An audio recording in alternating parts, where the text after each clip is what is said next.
Hello everyone, welcome to the course of mobile application development.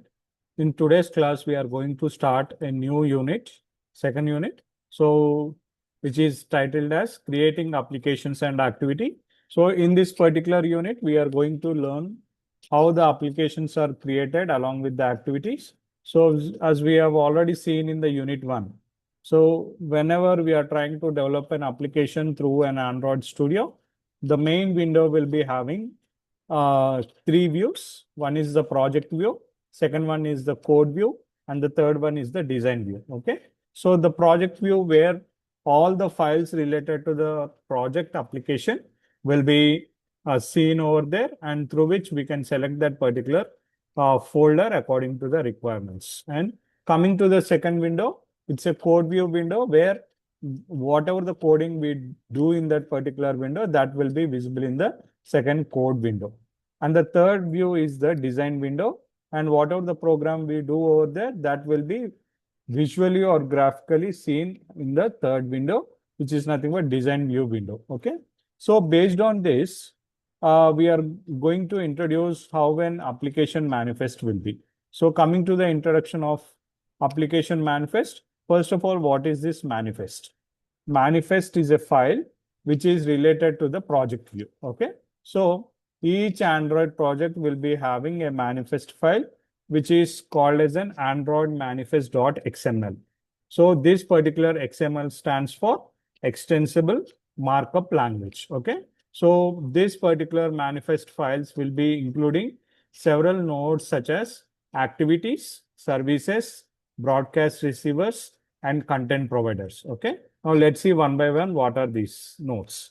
So referring to the activities, whatever the user try to interact with the application, okay, the presentation layer of that particular application, what we are seeing or the what is the task we are giving as an input, that will be considered as an activity. Okay. Now coming to the services, services which works at the background for the smooth functioning of the application or an app, like triggering the notification whenever you get a call, the call notification need to be on the screen. All these kind of services will be given through this particular node. Not only that, we have the third node is broadcast receivers.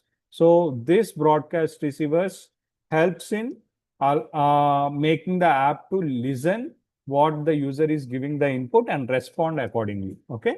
And the fourth node is content providers. So this particular content provider manages all the application data. Okay. So this particular manifest file or the Android manifest.xml file will be also specify the application metadata, which includes what is the type of icon need to be created or the data related to the icon of that particular application, version number of that application, theme of that application, and many more. All these kind of metadata will be available in this particular manifest file, which we are considering it as Android manifest.xml. Okay. So once we go through that manifest file, this is how a basic commands or the code looks. Okay. If you want to mention an Android version, so Android version code equal to 1 in the inverted columns, it will be given as version 1. So if you want to provide a version name for that, okay, Android version name equal to beta. So it is the version name we have provided for that particular app which we are developing. Okay. And whenever you install this particular app in your mobile phone, or where it should get installed, okay, that also we can take the preference, whether it need to be stored in an memory card or it need to be stored in an internal memory. Like that, we can also give the installation location based on the preference. So here, as per the example, Android install location is given as prefer external. Okay, external, it has we prefer in the inverted column. So this is the basic introduction to the application manifest. Thank you.